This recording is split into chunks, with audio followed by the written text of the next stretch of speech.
Well, hey there, you guys. I am super excited to be back with you today. I am super excited to be here on the podcast. I have really missed the connection that the podcast created with a lot of my listeners, and that was super fun. So I'm excited to bring this back.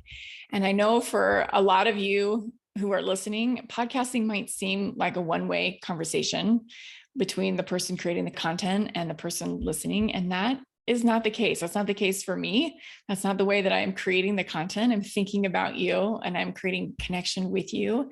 And I love it when you reach out and you let me know how the episode landed or what you were thinking about it. And so it is kind of this two-way street with the podcast. And I'm really looking forward to creating future connections with you whenever you find this episode of the podcast. In fact, I recently had someone reach out to me just the other day and tell me that she feels like we're great friends because she had been listening to past episodes of the podcast.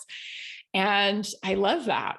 So before I dive in and just talk about the podcast in general, and some of the things that are going to be the same and some of the things that are going to be different, and then a little bit later on sharing my number one productivity tip with you all, I wanted to just kind of give a brief update on what is going on with my family because I shared so much of that in the previous episodes of the podcast. So it's kind of funny. It's a little ironic. I think that for most of the episodes of the podcast before, my husband was deployed. And he's actually deployed again. So here we are. This time he's in Saudi Arabia. Yeah. So I have that happening in my life right now. And then I have 3 kids at home. My son, Thomas, graduated from high school last year, and he lives in Portugal. My oldest daughter, Lucy, graduated from high school this year, and she is going to be going to college in town. And so she's going to be living at home with us for a few more years. She's going to get a master's degree in psychology. She wants to be a child therapist for kids with special needs. So that's kind of the direction that she's heading in her life. And Isaac and Emma are here with me at home still. So it feels a little quieter with 2 people gone, with my husband gone and my oldest son gone, but it's fun. It's really fun. And I have enjoyed every phase of life with them. There's always 50-50 things happening, but I really enjoy the phase that my kids are at right now because we have a lot of time during the day where we're laughing and making jokes and things like that. And of course, there's times where we're not doing that, but they are really fun. All right, so let's get back to the podcast. I wanted to tell you that there are some things that are going to be the same. The podcast will be coming out weekly, and it will be coming out on Thursday. And that is different from before. Before the podcast came out on a Tuesday, but you can count on me being in your podcast feed every Thursday morning. So some of the things that are going to be different with the podcast this time around is number one, I am going to be doing video recordings of each of the podcasts. So if you are interested in seeing those, they will be on social media, they will be over on YouTube and all the places that you can see videos. So you can plan on that. There will be more podcast video things happening. So check that out. The thing that I am really excited about is with these new episodes of the podcast, I am really going to be focusing in on one thing specific, and that is helping busy moms break through their burnout and become what I like to call more peacefully productive in their lives and more intentional. So they can start showing up the way that they want to in their lives with the things that they have going on, the things that they want to take on, and the dreams that they want to explore and go after in their lives. And I think the place to start is to solve for that burnout. So there's a lot of things that I'm really good at. And over the years, people have asked me, okay, with my health, where do I get started? Or with this big goal, where do I get started? The thing that you have to solve for first is burnout, is this stress that we feel. Because oftentimes what happens when we want to take on a new thing, we want to take on a new habit, we want to take on something that we feel like is really important to us, something that really matters to us, that we want to try and achieve in our lives, we try to cram it in. We try to cram it in to what is already there. And this can be emotionally and mentally draining to the point where we end up giving up on it. It's like trying to go after something and we're hauling around a load of bricks in the process of doing that. And that is not what I want for you. There is a way to shed that load of bricks And it is by focusing in on getting rid of stress and overwhelm and burnout in our lives. So often what happens is people are trying to create a new habit or to create some change or even start a business or whatever it is in their life, and they're missing a crucial step. And that step is going through this elimination process. And I'm not talking about physical stuff that's on your calendar. I'm talking about, like I said, the emotional piece of things where you're just hauling around all of this extra anxiety and stress and burnout and overwhelm and all of it. You're like, let's go. Let's do this. I will figure it out in the process. And it doesn't work like that. I think most people think that they're stressed because of what they have going on, whether it's kids or whether it's a job or whatever the situation. And that is not the case. Our stress is not circumstantial. And that's really what I want to emphasize and to teach you all is it's not circumstantial. It doesn't have anything to do with the things. It has to do with how we're processing it. And this is something that's hard for people to kind of wrap their minds around because the stress culture, this burned out culture that we're living in right now is an epidemic. It's like everywhere. We see it all over the place. And I think it's super common, particularly for moms, to feel so busy. In fact, I got an email from someone a little while back, and she said, I am so slammed. I've got this and this and this and this and all these things going on. And I wrote her back and I'm like, it's not because of what you have going on. It's because of the way that you're approaching your life. It's because of the way that you're thinking about things. And I know this because this is exactly where I used to be.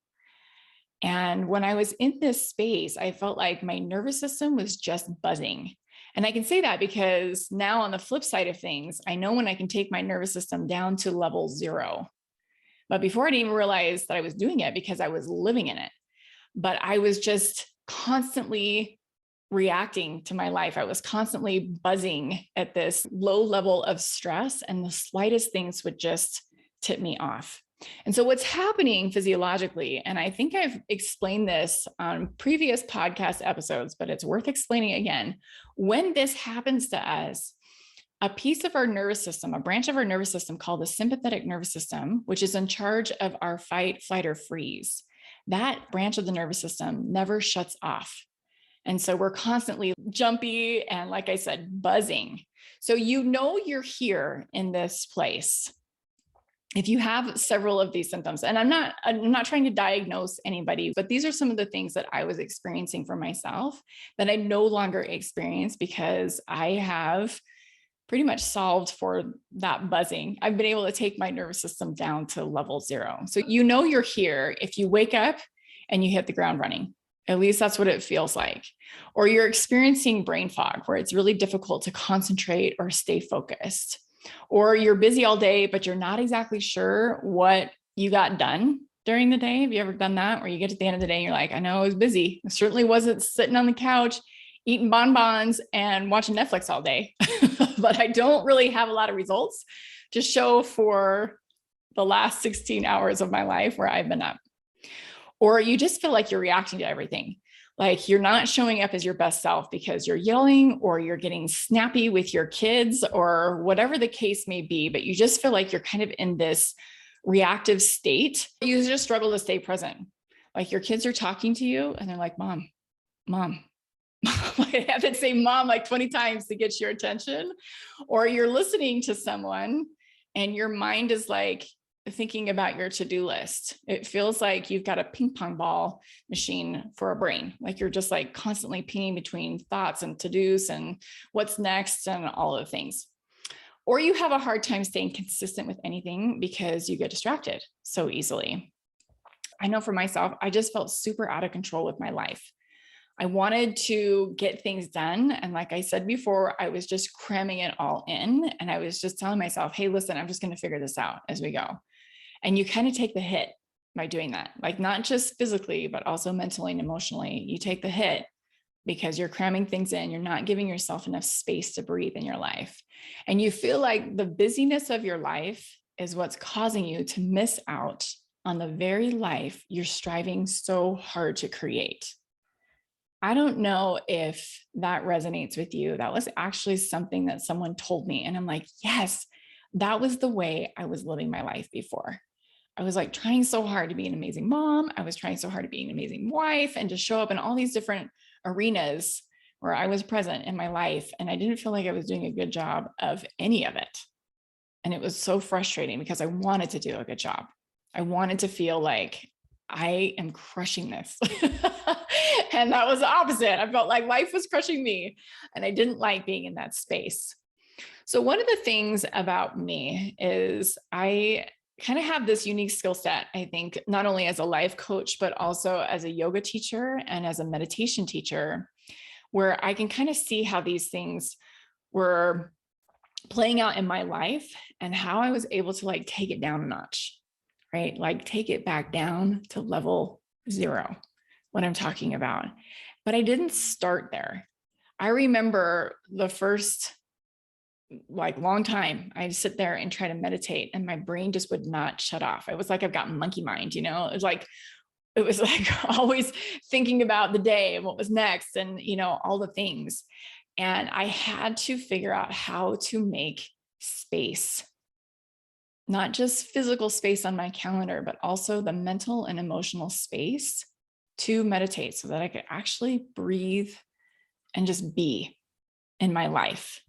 And that is a skill set that I feel like we are losing culturally. We do not have this. It takes intentional seeking out and it takes intentional practice. But I am determined to help you figure this out because it has made all the difference in my life. If there's one thing that I can put my finger on and say, this is the thing that changed everything, it was for me to figure out how to solve for the burnout that I faced. And next week, I'm going to be sharing a little bit more of my personal story and how this really played out. Because I don't think you guys know the full story. Even if you've listened to the podcast for a while and you've listened to every episode, maybe up to this point, I don't know if you guys know the full story. I don't know if I shared all of the pieces, but next week, that is what I'm going to be sharing. So burnout is the missing piece. And most of the time, like I said, people are just trying to rearrange furniture in a burning building and they're wondering why things aren't working. They're wondering why they're so burned out. And so that is what we need to solve for first. So if you're interested in how to do this, I have some resources over on my website at JanineAlley.com. You can go and head over there. You can take the quiz to figure out what type of mom burnout you're experiencing right now that is keeping you from living your best life. So the quiz is right there on the homepage of the website. And you can also sign up for my webinar. You can go to JanineAlley.com/burnout breakthrough. And we will be spending some time going deep on some of the mistakes that I see moms making that keep them stuck in this space of burned out. So if you want to join me for the webinar, it is an hour long and I promise you it will change things for you. Register at JanineAlley.com/burnout breakthrough. Okay, now some of you might be wondering, like, why are you just continuing building on the podcast that you had before? Why not just start a brand new podcast?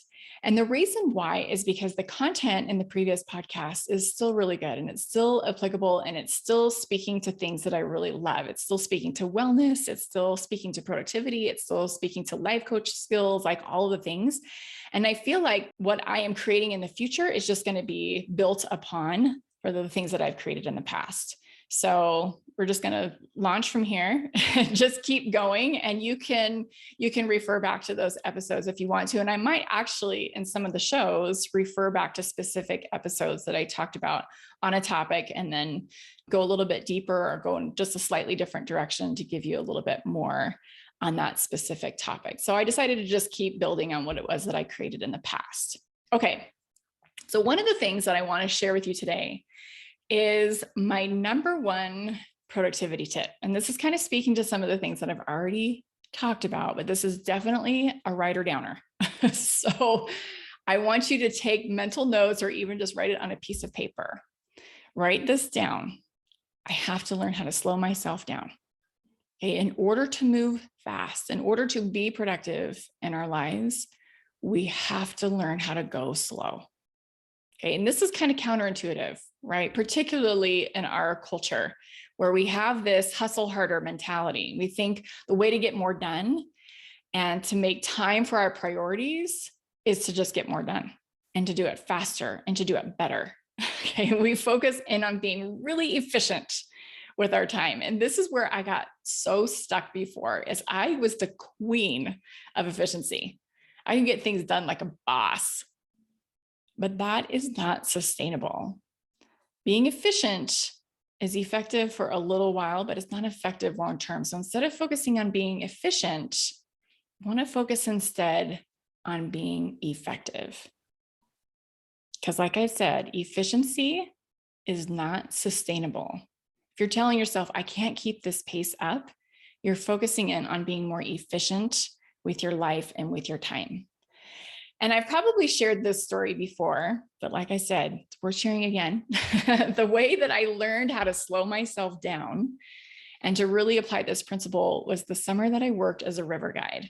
So back in college, I worked on the Snake River outside of Jackson Hole, Wyoming, and I loved that job. It was really fun.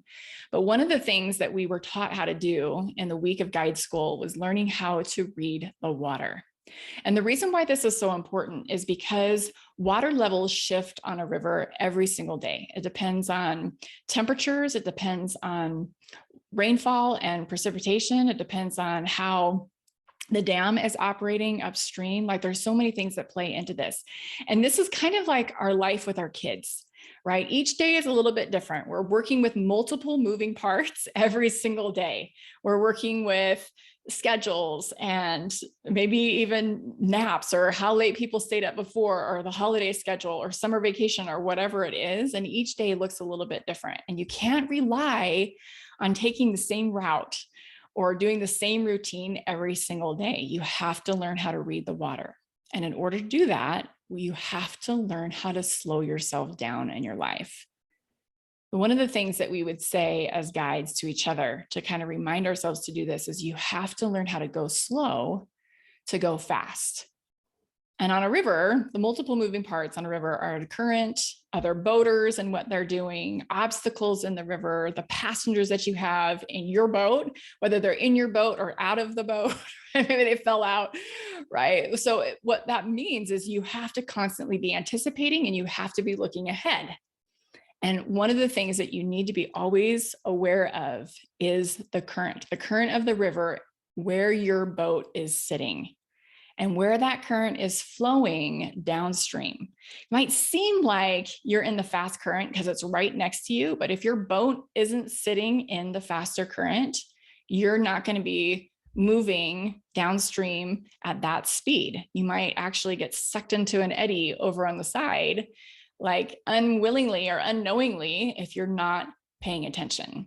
And this is kind of funny because I actually I love rafting, because there's one person that's steering and everybody's in the boat. I do not like inner tubing with my kids where we each have a different inner tube, because it's so easy for us to get in different places because all you have to move your little tiny inner tube are your hands. Right? You just can't paddle fast enough to stay together. So I've got one kid that's like zooming downstream in the faster current. I've got one kid that got sucked into an eddy on the side. I'm like trying to juggle it all and figure out who's safe and where people are.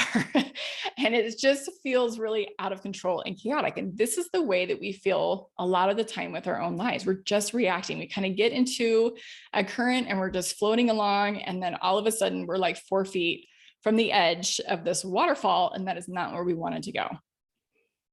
And I know for so many of you, you're thinking to yourself, I just do not have time to slow down. You see all the things that I have on my plate. And that is literally what I told my first therapist, is like, I do not have the time to slow down. I just didn't even think that that was a thing that moms could do. So if you're thinking that way, I totally get it. But what I want to challenge you to think is this thought: what if I did have time?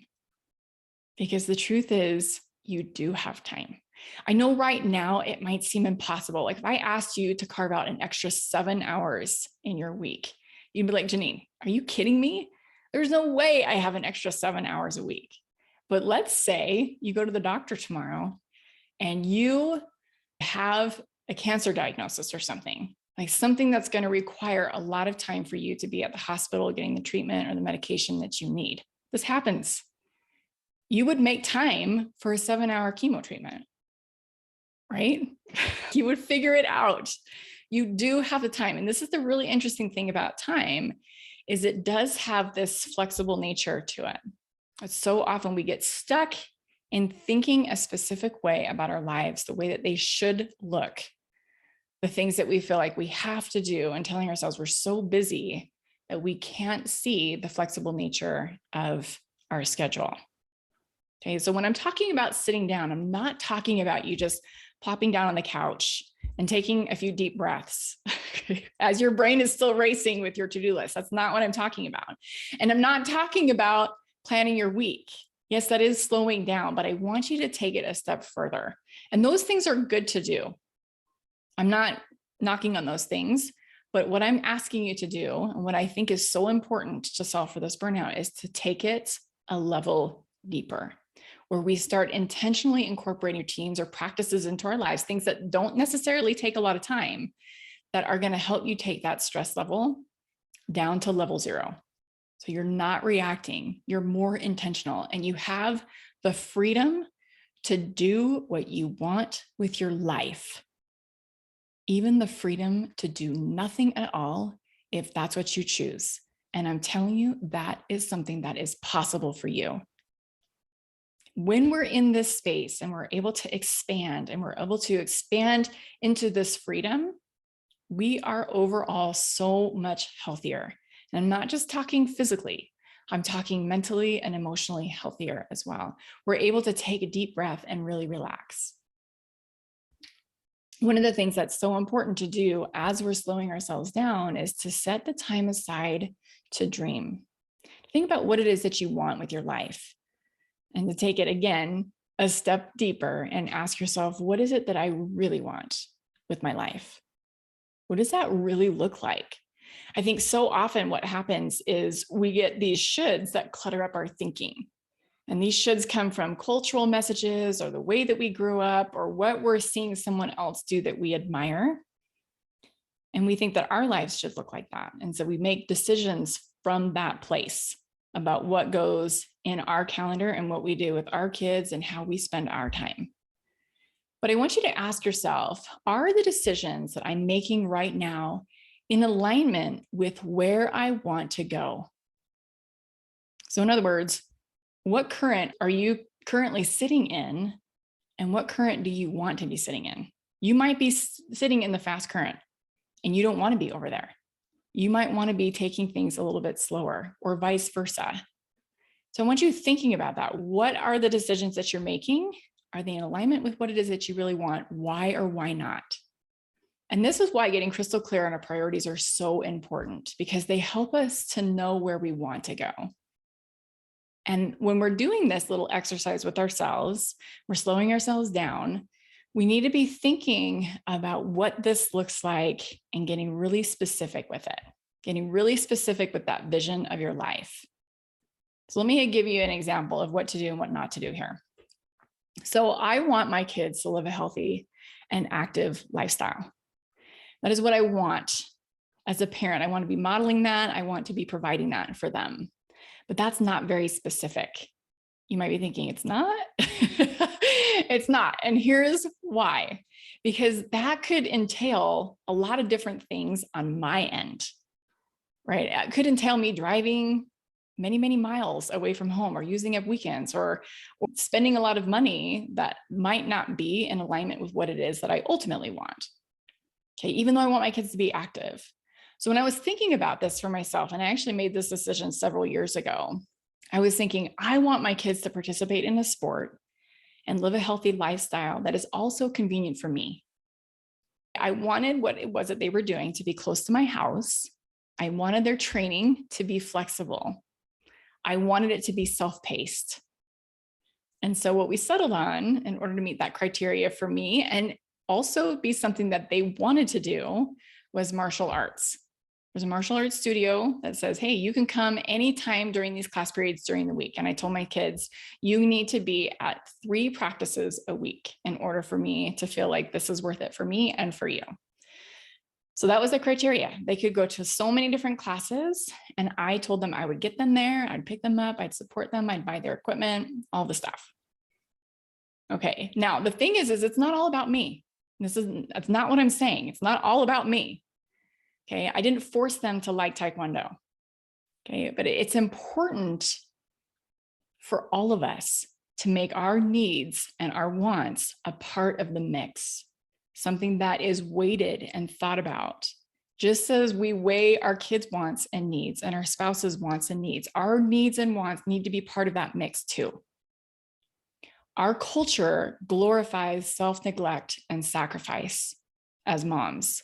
And some of you might even be upset or appalled that I suggested that your kids do something that fits into your schedule. But the thing is I understand and respect these boundaries because I've been burned out, and it was not a healthy or pretty place for me or my family. So I know, being on the flip side of this, how important it is for me to voice the things that are important to me when it comes to our family culture and dynamic. So I want you asking yourself, what am I going to do to create that alignment? Essentially, how am I going to get out my paddle and start paddling in the direction that I want to go? You're not just floating along, reacting to the current. All of a sudden, like I said, you're 4 feet away from Niagara Falls, or you're stuck in some eddy on the side and you're stagnating over there. How can you be more intentional? And the way to do it is to slow yourself down and to think about, what are my priorities with my relationships, with my health, with maybe a side hustle. So many women have their kids grow up, become more independent, and leave home, and they don't know what to do with themselves. And they start to get depressed and anxious and needy. And that is not what I want for you. So I want you to take the time to find this out. Time is our most valuable resource. Let that sink in for a moment. It's not money. I think so often people think it's money. It's not. It's time. Time is what's going to help you make your dreams come true, no matter what those dreams are. They could be big dreams, they could be little dreams, they can be anything in between. And in order for us to use our time wisely, there needs to be time when you are slowing yourself down, when you're paying attention to you and you're listening to your inner wisdom, or you're learning to listen to your inner wisdom. Okay, you are here for a very specific reason. There are dreams and desires that have been placed in your heart for a purpose. This is not by accident. And the way to figure that out and to lead your life from that place is to slow yourself down and to make time something that is on your side, not something that you're trying to fight against and trying to win over throughout your day, or trying to conquer, I should say, throughout your day. That is not how I want you using your time or thinking about your time. It shouldn't be this battle. So that is what I have for you today. Like I said, I am super excited to be back. If you're interested, again, in learning more about how to have that burnout breakthrough in your life, head over to JanineAlley.com/burnout breakthrough. There is a webinar there for you. It's going to be live. It's next Wednesday, and it's going to be amazing. So I hope that you come and check it out over there so that you can learn how to get this time back in your life. All right, y'all. Have a beautiful week, and we'll catch you guys soon. Take care. Bye.